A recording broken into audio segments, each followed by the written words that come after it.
ഓന്തിന് നിറം മാറും. അത് നമുക്കറിയാവുന്ന കാര്യമാണ്, അത് സ്വാഭാവികമാണ്, അത് പ്രകൃത്യാ കിട്ടിയിട്ടുള്ള വരദാനമാണ്, ഒരു ഒരു ജന്മസിദ്ധമായിട്ടുള്ള ഒരു കാര്യമാണ് ഓന്തിൻ്റെ നിറമാറ്റം. പക്ഷേ ഈ കേരളത്തിലെ ഈ സാംസ്കാരിക നായകന്മാരിങ്ങനെ ഓന്തിൻ്റെ നിറം മാറ്റം പോലെ മാറുന്നത് നമ്മളെ ആരെയും അത്ഭുതപ്പെടുത്തുന്നതാണ്. ഈ കഴിഞ്ഞ ഒരു 10 വർഷമായിട്ട് AKG സെൻറ്ററിൽ നിന്ന് എന്തെങ്കിലുമൊക്കെ എച്ചിൽ കഷ്ണങ്ങൾ എറിഞ്ഞു കൊടുത്താൽ അത് പിടിക്കാനായിട്ട് ഇങ്ങനെ വെപ്രാളം കൂട്ടുന്ന കുറേ സാംസ്കാരിക നായകന്മാരൊക്കെ ഇപ്പോൾ നിറം മാറാൻ തുടങ്ങിയിരിക്കുകയാണ്. കപടവേഷധാരികളായിട്ട് രംഗത്തിറങ്ങിയിരിക്കുന്നു. KC വേണുഗോപാൽ വരണം കേരളത്തിൻ്റെ മുഖ്യമന്ത്രിയായിട്ടും എന്നൊക്കെ. അപ്പോൾ ഇവർക്കൊക്കെ ഈ സാംസ്കാരിക രംഗത്ത് മുമ്പിൽ ഏതെങ്കിലുമൊക്കെ തലവന്മാരായിട്ട് നിൽക്കണം, അതിനുവേണ്ടിയുള്ള തത്രപ്പാടിലാണിത് കാണിക്കുന്നത്. എന്ത് തോന്നുന്നത്? വളരെ മോശമായ ഒരു പോക്കാണ് കേരളത്തിലെ സാംസ്കാരിക നായകന്മാരുടെ പോക്ക്. പ്രത്യേകിച്ച് നമുക്ക് 2-3 ദിവസം കൊണ്ട് ടി പത്മനാഭൻ സാറിൻ്റെ ആ ഒരു പ്രവൃത്തിയെ കാരാശ്ശേരി മാസ്റ്റർ ശക്തമായിട്ട് എതിർക്കുന്നുണ്ട്. നേരത്തെ നമ്മൾ ചേട്ടൻ പറഞ്ഞ തന്നെ അതിൻ്റെ എപ്പോഴാണോ ഭരണം മാറുന്ന അനുസരിച്ച് നിറം മാറുന്നു. ടി പത്മനാഭൻ കുറേ കാലം പിണറായിയെ സ്തുതിച്ചുകൊണ്ട് നടന്നു, സ്തുതിപാഠകനായിരുന്നു, നല്ലൊരു ഭരണകർത്താവ്. അത് കഴിഞ്ഞിട്ട് എന്തോ ഒരു സ്ഥാനാർത്ഥി ഇപ്പോൾ ജയിലിൽ നിന്ന് ഇറങ്ങി നിന്നല്ലോ, തലശ്ശേരിയിൽ എവിടെ ഒരു കാരായി രാജനാര, പുള്ളിക്ക് കെട്ടിവെക്കേണ്ട കാശ് കൊടുത്തതും സാംസ്കാരിക നായകരാണ്. കാരണം അത് അവിടെയാണ് ഏറ്റവും കേരളത്തിൻ്റെ വൈരുദ്ധ്യാത്മിക ഭൗതികവാദത്തിൻ്റെ ക്ലാഡിക്കൽ ഇസം ഉയർന്നു വന്നത്. കൊല ചെയ്തു പോയാലും സാംസ്കാരിക നായകർ കെട്ടിവെക്കേണ്ട കാശുകൾ കൊടുത്ത് സ്ഥാനാർത്ഥിയാക്കുകയാണ്. ടക്കന പുള്ളി പ്ലേറ്റ് മാറ്റിയെന്ന് നമ്മളെ കാരശ്ശേരി മാസ്റ്റർ പത്മനാഭൻ സാറിനെ വിമർശിച്ചിരിക്കുന്നു. ഇവർ രണ്ടുപേരും ചേർന്ന് ബഹുമാനപ്പെട്ട ഇന്ത്യൻ പ്രധാനമന്ത്രി നരേന്ദ്രമോദിയെ ഗുജറാത്ത് മുഖ്യമന്ത്രിയായിരുന്നു വിമർശിച്ചിട്ടുണ്ട്. നരഭോജി എന്ന വാക്കുകൾ ഇട്ടുകൊടുത്തത് ഈ സാംസ്കാരിക നായകന്മാരാണ്. അതിനെയാണ് കേരളത്തിലെ സാംസ്കാരിക നായകന്മാരും ജിഹാദി രാഷ്ട്രീയവും ഏറ്റുപിടിച്ച് ഇത്രയും നല്ലൊരു സ്വയംസേവകനും ഭരണകർത്താവുമായ നരേന്ദ്രമോദിയെ നരഭോജി എന്ന് മുദ്ര കുത്തിപ്പിച്ചത്. അപ്പോൾ അതിവിടെ ഈശ്വരന്മാർ കൊടുത്ത ഒരു അടിയാണ് ഈ സാംസ്കാരികതയിൽ നായകന്മാരുടെ ഭിന്നിപ്പും പൂക്ക പോലുള്ള പ്രസ്ഥാനങ്ങളുടെ പിളർപ്പും. നമുക്കറിയാം, എന്നെങ്കിലും ഒരു നല്ല കാര്യത്തിന് കേരളത്തിൽ നടന്നിട്ടുള്ളതോ ഇന്ത്യയിൽ നടന്നിട്ടുള്ളതോ ഇടതുപക്ഷ ചിന്തകന്മാരും ഇടതുപക്ഷ ഗവൺമെൻറ്റും ചെയ്യുന്ന കാര്യങ്ങളെ മോശമായാലും വൃത്തികെട്ടതായാലും അനുകൂലിക്കുന്ന നിലപാടുകളല്ലേ സച്ചിദാനന്ദ മാസ്റ്റർ എടുത്തിട്ടുള്ളത്, കുരിപ്പുഴ പോലുള്ളവരെടുത്തിട്ടുള്ളത്.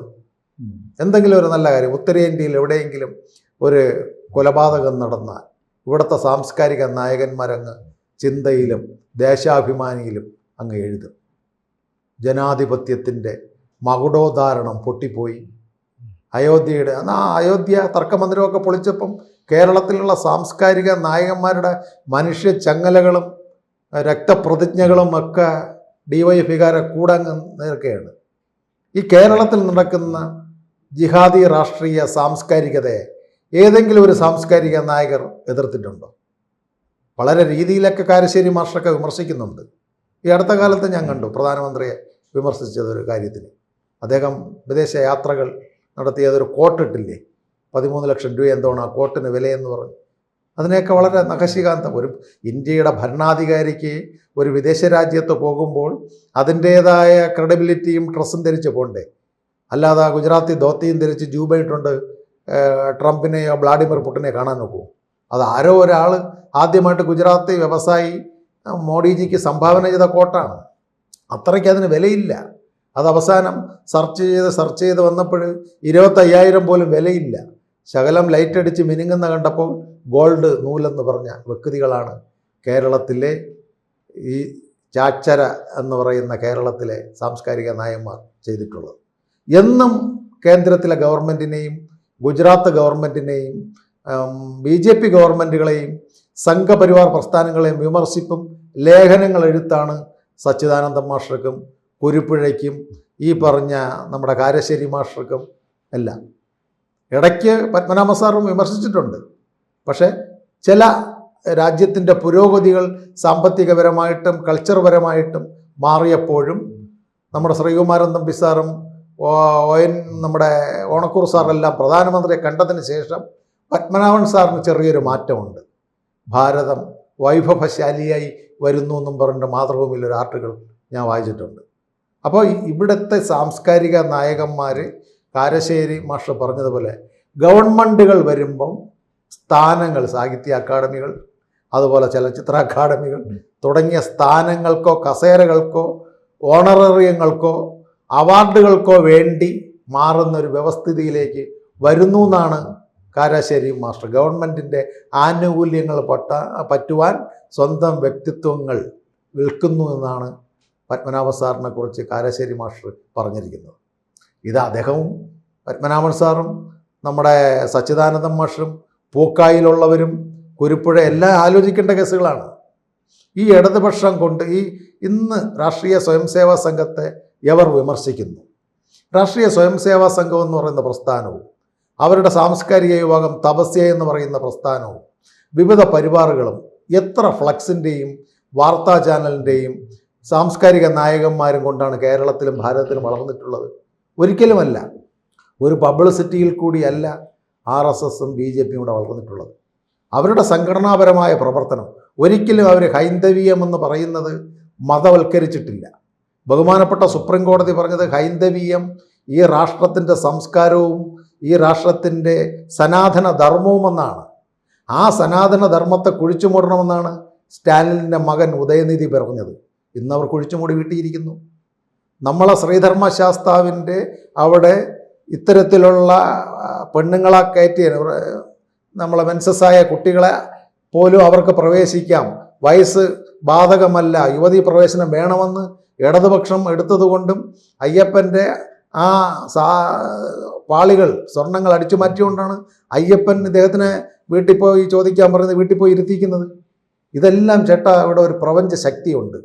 ആ ശക്തിയെ എതിർക്കുവാൻ ഇവിടെ ആർക്കും, എനിക്കോ ചേട്ടനോ ആർക്കും ഒക്കെയില്ല. അത് കാലം കൊടുത്തിരിക്കുന്നൊരു ശക്തി. അത് ഇവിടുത്തെ സാംസ്കാരിക നായകന്മാർക്ക് ഇടതുപക്ഷത്തിന് വേണ്ടി കൂലി എഴുത്തുകാരാവുന്ന രീതിയിൽ പാടില്ല. അവർക്ക് വ്യക്തമായ നിലപാടുകൾ വേണം. ഉദാഹരണത്തിന് ശ്രീകുമാരൻ തമ്പി സാറിന് നിലപാടുണ്ട്. അദ്ദേഹം ആരെയും അങ്ങനെ പുകഴ്ത്താറില്ല.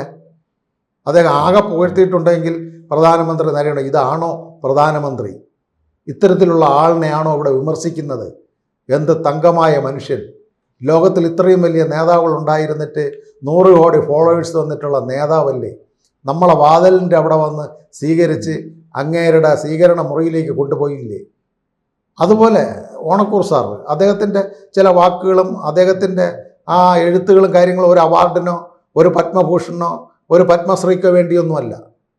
അവരുടെ അംഗീകാരങ്ങൾ വച്ച് കൊടുക്കണമെങ്കിൽ അവർ മേടിക്കുമെന്നല്ലാതെ ഒരു ഗവൺമെൻറ്റുകളെയും സ്തുതിക്കുന്ന പരിപാടികൾ ഇല്ലാത്ത ചില സാഹിത്യകാരന്മാരും സിനിമാക്കാരും കേരളത്തിലുണ്ട്.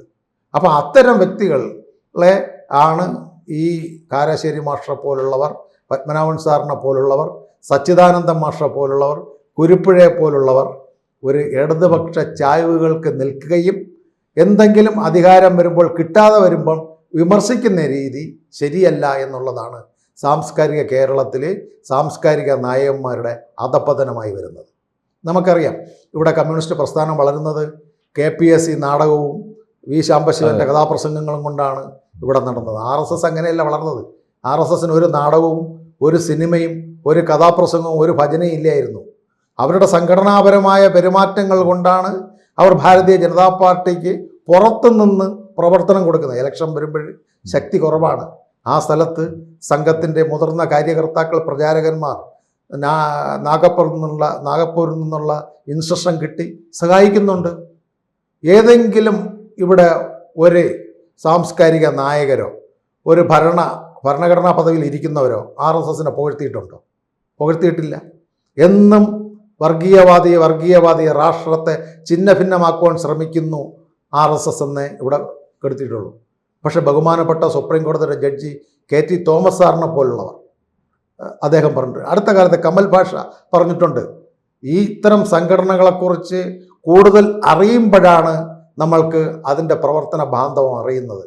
ഇവിടെ നഖശിഖാന്തം RSSനെയും ഭാരതീയ ജനതാ പാർട്ടിയെയും തപസ്യ പോലുള്ള സാംസ്കാരിക പ്രസ്ഥാനങ്ങളെ അടിച്ചാക്ഷേപിച്ച് പൂക്കായും മറ്റേ ശാസ്ത്ര സാഹിത്യ പരിഷത്തും തെരുവ് നാടകം നടന്നിട്ടുണ്ട്. പക്ഷേ 2026 ആയപ്പോഴേക്കും കേരളം പോലുള്ള സ്ഥലത്ത് ഭാരതീയ ജനതാ പാർട്ടിയുടെ താമര വിരിഞ്ഞിട്ടില്ലേ? അതാണ് കേരളത്തിൻ്റെ സാംസ്കാരിക നാഗരികത, കേരളത്തിൻ്റെ ഹൈന്ദവീയ നാഗരികത, കേരളത്തിൻ്റെ സനാതന ധർമ്മം. കേരളത്തിൻ്റെ പേര് ചേട്ട ആലോചിക്കണം, ഗോഡ്സ് ഓഫ് കൺട്രി, ദൈവങ്ങളുടെ സ്വന്തം നാട്. അതൊരു സാംസ്കാരികമാണ്. വിവിധ ഭാഷകൾ സംസാരിക്കുന്ന ഭാരതത്തിൽ ഞാൻ മുണ്ടും ഉടുപ്പും ഇടുന്നു, ചേട്ടനും ഇടുന്നു. ഉത്തരേന്ത്യ പോകുമ്പോൾ ധോത്തി ഇടുന്നു, താറ് കെട്ടുന്നു. കാശ്മീരിൽ പോകുമ്പോൾ തൊപ്പി വയ്ക്കുന്നു, കുറുത ധരിക്കുന്നു, പൈജാമ ധരിക്കുന്നു. വിവിധ ആഹാരങ്ങൾ, ഉത്തരേന്ത്യക്കാർ ചപ്പാത്തിയും ഡാൽക്കറിയും കഴിക്കുന്നു. നമ്മളിവിടെ കപ്പയും മീനും ചോറും കഴിക്കുന്നു. നമ്മളെ ആക്ഷേപിക്കാറുണ്ട് ഇഡ്ഡലി സാമ്പാറെന്ന് ഉത്തരേന്ത്യയിൽ ചെല്ലുമ്പോൾ അവർ ചപ്പാത്തി കഴിക്കുന്നുണ്ട്. അപ്പോൾ വിവിധ നാഗരികതകൾ ചേരുന്ന ഈ നൈപുണ്യമായിട്ടുള്ള ആർഷഭാരത സംസ്കാരമായ ഹിന്ദുത്വത്തെ എന്തിനാണ് ഈ സാംസ്കാരിക നായകർ വർഗീയവൽക്കരിക്കുന്നത്? ഇത് ജിഹാദി രാഷ്ട്രീയത്തിൻ്റെ വളർച്ചയ്ക്ക് വേണ്ടിയാണ്. ഈ സാംസ്കാരിക നായകന്മാർ കാശ്മീരിലുള്ള പണ്ഡിറ്റുകളെ അടിച്ച് തീവ്രവാദികൾ പുറത്താക്കിയപ്പോൾ മിണ്ടിയോ? നമ്മുടെ പഹൽഗാം ഭീകരാക്രമണം തുണി മാറ്റി നോക്കി വെടിവെച്ചപ്പോൾ ഈ സക്കറിയയോ അല്ലെങ്കിൽ ഈ സാറ ടീച്ചറോ ഈ പത്മനാഭൻ സാറോ ഈ കാരശ്ശേരി മാസ്റ്ററോ ഈ കുരുപ്പുഴയോ ഈ സച്ചിദാനന്ദം മാസ്റ്ററോ മിണ്ടിയിട്ടുണ്ടോ? മിണ്ടിയിട്ടില്ല. എന്നും അവർ തൂലിക ചലിപ്പിക്കുന്നത് ഇടതുപക്ഷങ്ങൾക്ക് വേണ്ടിയാണ്. ആ ഇടതുപക്ഷങ്ങൾ മാറിയപ്പോൾ ചിലർ 2 വള്ളത്തിൽ ചവിട്ടി നിൽക്കുന്നത്, ചിലർ ഒരു വള്ളത്തിലേക്ക് വരുന്നു. അതാണ് കാരാശ്ശേരി മാസ്റ്റർക്ക് ഒരു പത്മനാഭൻ സാറിനോട് ഉള്ള ആ ഒരു നീരസം. അഥവാ എന്തെങ്കിലും ഉന്നതാധികാര സമിതികൾ വരുമ്പോൾ ഇനി പത്മനാഭൻ സാറിനെ എടുക്കുകയുള്ളോ, കാരാശ്ശേരി മാർക്ക് കിട്ടൂലേ എന്നുള്ള ഒരു വൈബ്രേഷൻ ആയിരിക്കും അദ്ദേഹം പ്രകടിപ്പിച്ചിട്ടുള്ളത്. ഇത് കാലം കൊടുത്ത കാവ്യനീതിയാണ് കേരളത്തിലെ സാംസ്കാരിക നായകർ തമ്മിലടിക്കുന്നത്. എന്നൊക്കെ കേരളത്തിൻ്റെ സാംസ്കാരിക നാഗരികതയും ഹിന്ദുത്വത്തെയും ഇവർ ചോദ്യം ചെയ്യുന്നു, അന്നെല്ലാം പുരോഗമന കലാസാഹിത്യ സംഘത്തിനകത്തും ശാസ്ത്ര സാഹിത്യ പരിഷത്തിനകത്തും ഇടതുപക്ഷ സൈദ്ധാന്തികരെന്ന് അവകാശപ്പെട്ടുകൊണ്ട് അവരുടെ പുസ്തകങ്ങൾ വിൽക്കുവാനും അവരുടെ പുസ്തകങ്ങൾക്ക് അവാർഡുകൾ കിട്ടുവാനും ഈ സാഹിത്യകാരന്മാർ ഇത്തരത്തിലുള്ള പ്രവണതകൾ കാണിക്കാറുണ്ട്. ഈ കാണിക്കുന്ന സാഹിത്യകാരന്മാർ നിഷ്പക്ഷമായ നിലപാടുകൾ എടുക്കുന്ന ചിലർ മാത്രമേ ഇവിടെയുള്ളൂ. ഉദാഹരണത്തിന് സിനിമാ മേഖലയിൽ അടൂർ ഗോപാലകൃഷ്ണ സാർ നമുക്ക് സ്വീകരിക്കുവാൻ പറ്റുന്നൊരു വ്യക്തിത്വമാണ്. ആരെയും അടുത്തും പോയി അവാർഡുകൾക്കോ ചില ഗ്രാൻറ്റുകൾക്കോ പോകുന്ന വ്യക്തികളല്ല. ശ്രീകുമാരൻ തമ്പി സാർ, അദ്ദേഹത്തിൻ്റെതായ വ്യക്തിത്വമുണ്ട്, അത് വിറ്റ് അദ്ദേഹം കാശാക്കാറില്ല. ജോർജ് ഓണക്കൂർ സാർ, അദ്ദേഹത്തിൻ്റെ പേന കൊണ്ടെഴുതി റോയലിറ്റിയിൽ ജീവിക്കുന്ന നല്ലൊരു മാർവേൺസ് കോളേജിലെ പ്രൊഫസറായിരുന്നതാണ്. അദ്ദേഹം ആരുടെ അടുത്തും ഓശാന പാടാൻ പോകാറില്ല. അദ്ദേഹം ഉള്ളത് അദ്ദേഹത്തിൻ്റെ നിലപാടുകൾ മൈക്കിൽ കൂടി വ്യക്തമാക്കാറുണ്ട്. അപ്പോൾ ഇത്തരത്തിലുള്ള സാംസ്കാരിക നായകന്മാരെ എക്സ്പെക്റ്റ് മാറ്റിവെച്ചാൽ ബാക്കിയുള്ളവരെല്ലാം കാലാകാലങ്ങളിൽ വരുന്ന സർക്കാരുകളെ പ്രീണിപ്പിക്കുകയും അവർക്ക് വേണ്ടി പേനകൾ ചലിപ്പിക്കുകയും ഇന്ത്യയിലുള്ള വളർച്ചയെ കണ്ടില്ലെന്ന് നടക്കുകയും ഇന്ത്യയുടെ സാംസ്കാരികതയും ഹിന്ദുത്വ നാഗരികതയും ചോദ്യം ചെയ്യുന്ന ഇത്തരം വികട കവികളും കപട എഴുത്തുകാരും കേരളത്തിന് ശാപമാണ്. കൂടുതൽ വാർത്തകളും വിശേഷങ്ങളും നിങ്ങളിലേക്ക് എത്താൻ ABC മലയാളം സബ്സ്ക്രൈബ് ചെയ്യുക, ബെൽ ബട്ടണും അമർത്തുക.